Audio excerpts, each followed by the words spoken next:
Hi everyone, my name is Jack, and today we're going to look at another horrible case.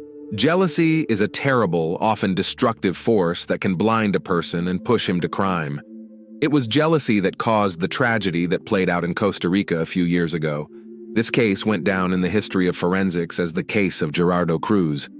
But let's talk about everything in order. Samodi Fonsek was born in Costa Rica in February 1975. About her family and early years are known a little. The girl's childhood was in an area called Cuba, where she lived with her mother named Sonia Fonsek.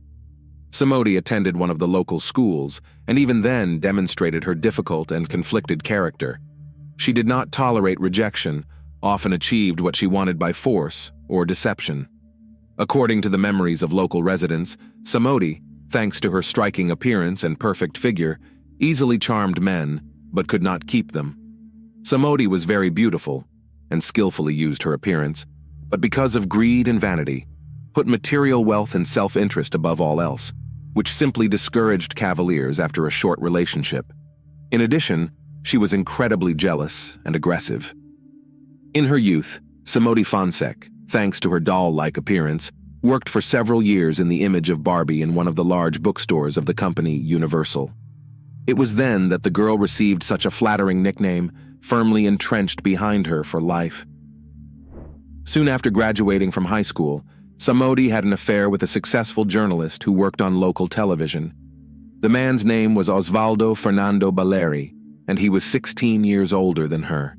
It was the longest and most serious relationship Samodi, but the chosen one never made her an offer. In 1996, the couple had a common son, Christopher, and a year later their daughter, Christina, was born. But because of constant scandals and attacks of jealousy Samodi, Baleri left the young woman. In 2012, 53-year-old Osvaldo died suddenly, and, as it soon turned out, he did not enter the former lover in his will. The young woman was not going to put up with it, and decided to take matters into her own hands.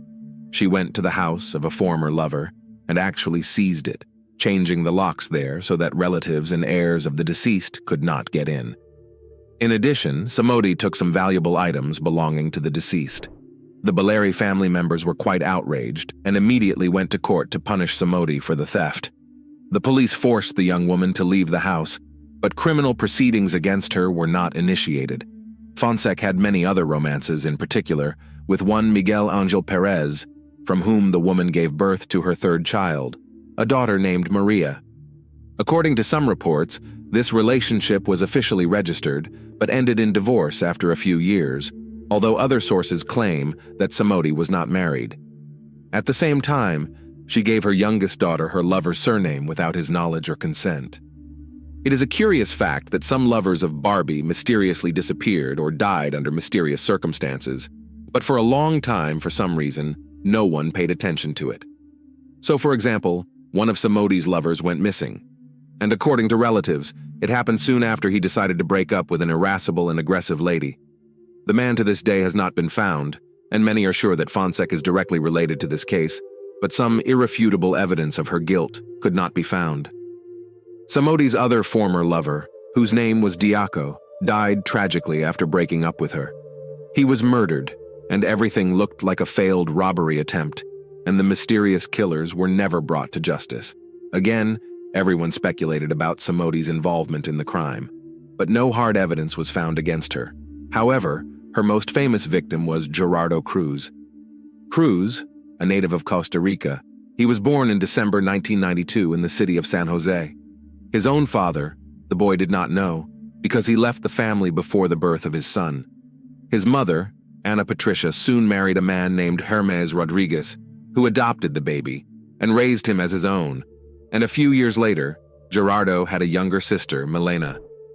Childhood and youth of the guy can be characterized as a calm and carefree period. He studied at an ordinary school, was fond of motorcycles, and early met his true love, a girl named Carol. At the age of 23 years, Gerardo, along with his chosen one and their common daughter, 4-year-old Genesis Cruz, settled in the house of his aunt and uncle in the metropolitan suburb of San Sebastian. The young father took a job at a local bakery to provide his family with everything they needed. The couple was quite happy, and soon they learned about the upcoming addition to their family for the second time. In the summer of 2015, Gerardo met Samodi, who periodically shopped at the bakery where he worked. At that time, the woman was already 40 years old, but she was still quite attractive, loved to wear frank outfits and flirt. It is worth noting that with age she began to have affairs with men who were much younger than herself, because the attention of young lovers probably flattered her. Despite the almost 20-year age difference and the presence of a family, Cruz quickly became infatuated with a beautiful woman and began to secretly meet with her. She herself began to visit the bakery almost every day to be able to see her young lover, which did not escape the attention of other employees. In addition, Samodi often appeared accompanied by her eldest daughter, Cristina, who was 19 years old at the time. At first, Gerardo managed to masterfully combine family life and secret meetings with his mistress, and so that none of his women did not realize the existence of a rival. But soon Gerardo, as they call it, lost his guard. Obviously, he wanted to boast of his success with women, and he began to tell friends and colleagues about Samodi, about what she is a terrific mistress and spoils him with gifts. Rumors quickly reached his mother, who tried to reason with her son and convince him to leave his mistress. The affair lasted only a few months and broke off in October that same year, 2015, when Samodi found out that the lover had a pregnant wife and a young daughter. The woman was furious. She started calling and texting Carol, insulting her and threatening to kill Gerardo if he didn't belong to her alone. Gerardo managed to beg his wife's forgiveness and keep the family together. As for the former mistress, he did not take her threats seriously, believing that she would quickly cool down and find a new boyfriend. He did not even realize how insidious and vindictive Samodi would turn out to be. Just a few days after the breakup with Fonsek, Cruz became an accidental witness to a blatant scene. As the young man was walking down a downtown street, he saw a certain older man trailing behind a young girl, holding his phone in such a way that the camera was positioned under her miniskirt. The guy was outraged. He also took out his phone and started filming what was happening, then stopped the girl and told her about everything, advising her to go to the police. Cruz then chased after the man, trying to capture his face on camera. He chased him for about 2 minutes, wondering loudly if he was having a good time taking pictures of the girl's underwear without their knowledge, until the man jumped into a cab and drove away. That same night, Gerardo posted the video he had made on his internet page, and in just one night, the video went viral, as users quickly identified the elderly man as a former official, an employee of the Ministry of Finance named Luis Sulmano Delgado. Soon, the video was picked up and circulated by the media, and Gerardo himself became a national celebrity.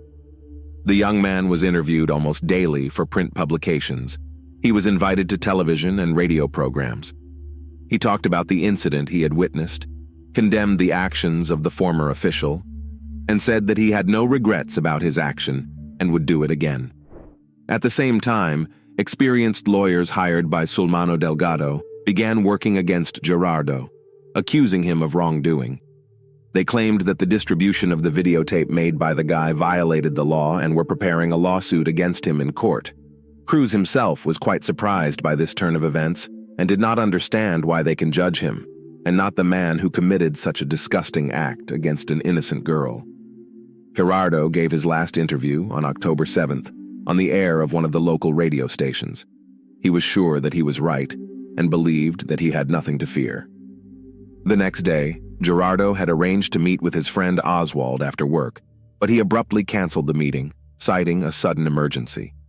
As it later became known, that day, he received a message from Samodi, in which a young woman tricked him into coming to the park in the evening, where he was supposed to be interviewed again.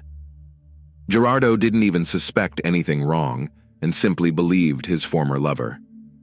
After the end of his shift, he went to the agreed place, but there were not journalists waiting for him, but 2 unknown men who took away his bag, beat him and stabbed him several times in the chest and stomach, and then fled. The injured man, before losing consciousness, managed to call his friend and report what had happened, and the latter immediately called the police and medics. Thanks to his prompt action, Gerardo was taken to hospital, where doctors fought for his life for 42 days. During this time, Gerardo underwent dozens of operations. But alas, to save him failed. On November 19th, Cruz died in the intensive care unit. Since shortly before the tragedy, he became a real celebrity. His condition, without exaggeration, followed the whole country. Gerardo's relatives periodically gave interviews in which they asked all concerned to pray for his recovery. They themselves did not understand who and why could do such a thing to Gerardo. At the funeral of the guy came a lot of people who wanted to express their condolences to his family. Also, everyone expressed hope that the police will quickly get on the trail of the killers, and they will be fairly punished. Initially, there were several versions of the crime. The first was that it was a robbery murder. Indeed, Gerardo was attacked in the park in the evening. His bag was taken away and he was stabbed with a knife, so that it looked like a common thief. However, just a few days before, Cruz had released a sensational video compromising a nationally known former official. Hence the second theory, a revenge killing. The media openly said and wrote that Sulmano Delgado could well have hired hitmen to remove the young man who had spoiled his reputation. The murder was hotly debated in the press, and people picketed the streets demanding that the killers be found and jailed. The police began to put forward and consider different versions, as well as to look for other possible enemies and ill-wishers of Gerardo. For several months, the investigation stood still, until in May 2016, a video from a street surveillance camera was discovered. The footage shows two men running away from the scene where Cruz was fatally shot. These men immediately became prime suspects, but it was up to the police to identify and track them down. The tape turned out to be a key piece of evidence, and once it was made public, the case moved forward. It was repeatedly played on news programs, asking viewers to look closely, because these could be dangerous criminals. In addition, the police were able to draw up rough sketches of the wanted men and describe their anthropometric data.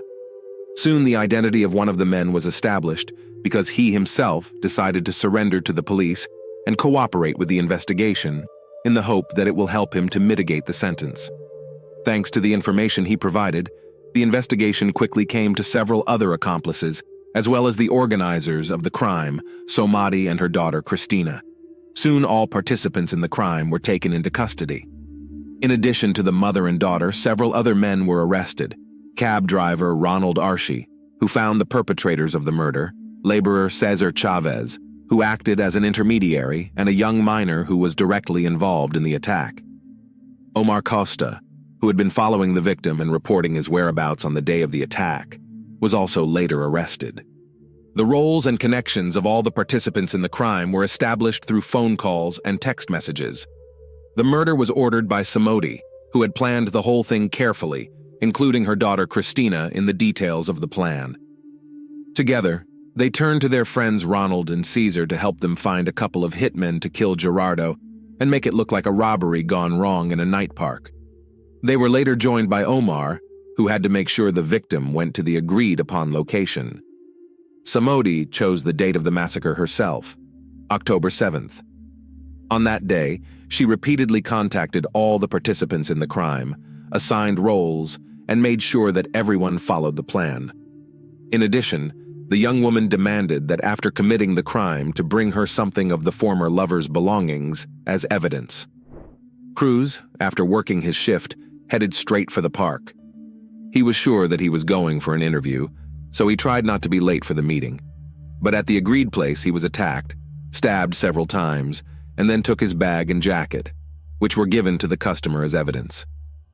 The main evidence of Samodi's guilt were the text messages in which the murder plan and the roles of each of the participants were described in detail. The woman was so confident in her impunity that she did not even bother to delete them. The motive for committing such a grave crime was banal jealousy.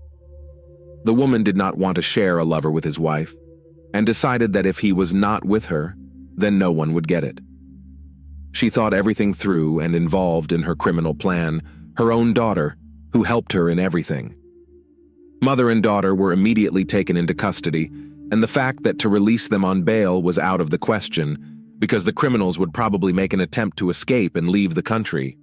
Their accomplices also ended up in pre-trial detention, except for Omar, who was in charge of surveillance. And the youngest participant in the crime was handed over to authorities specializing in juvenile delinquency.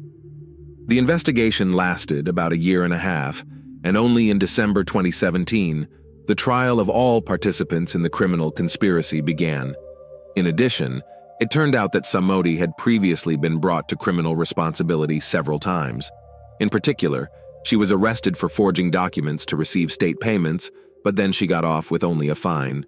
In addition, the story of Miguel Angel Perez, the father of Samodi's youngest daughter, has surfaced. As it turned out, the young woman gave the child surname of a former lover without his consent, and then through the court obtained from him the payment of alimony which she received more than 3 years. When it turned out that the whole procedure was falsified, the swindler was sentenced to 3 years in prison and a large fine. But the court took into account the fact that she had a small child and commuted the sentence to a suspended 5-year sentence. At the trial, the wife of the murdered Gerardo admitted that she knew about his affair with Samodi and that the former mistress had threatened him with death, but he did not pay much attention to the threats. The main motive of the crime, as already mentioned, was jealousy and wounded pride of the woman, who could not accept the fact that her young lover preferred to stay with his wife. Thanks to the records of phone calls, it was found out that the mother and daughter planned the crime together. It also became known that after the release of the very CCTV footage that captured the killers, Christine had a nervous breakdown. She called her mother, sobbing, and was on the verge of going to the police to confess, but she calmed her daughter, assuring that the investigation will never come out on them. The verdict was not announced until January 23, 2018. According to the court decision, Samodi was sentenced to 30 years in prison. Her daughter, as well as Ronald and Caesar, received 25 years in prison each. One of the killers went to a juvenile detention center, and the second was not found at that time. Omar, on the other hand, who had been following the victim, was acquitted. The family of the victim received $140,000 as moral compensation. After the announcement of the verdict, the relatives expressed gratitude to the court for the fair punishment for the killers of Gerardo. However, it soon became known that the lawyers of Samodi and Cristina appealed to the appeals court to mitigate the sentences. The new trial took place in November 2019. At the same time, the identity of the second killer became known, who, according to Ronald, took part in the massacre, but was not privy to the details of the plan. Ronald and Caesar also appealed to the appeals court, hoping to reduce the sentence. As a result, the sentence for each of the participants in the crime was reduced by 5 years.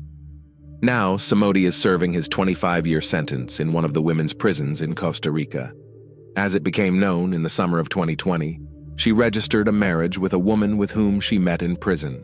Her chosen name is Lindsay Diaz Lopez, and at the time of registration of the relationship, the one has already managed to leave the prison walls, released on parole, while Samodi will spend almost 2 decades behind bars. Thanks for watching. Jack was with you. Subscribe to the channel. There are many shocking stories ahead. See you again.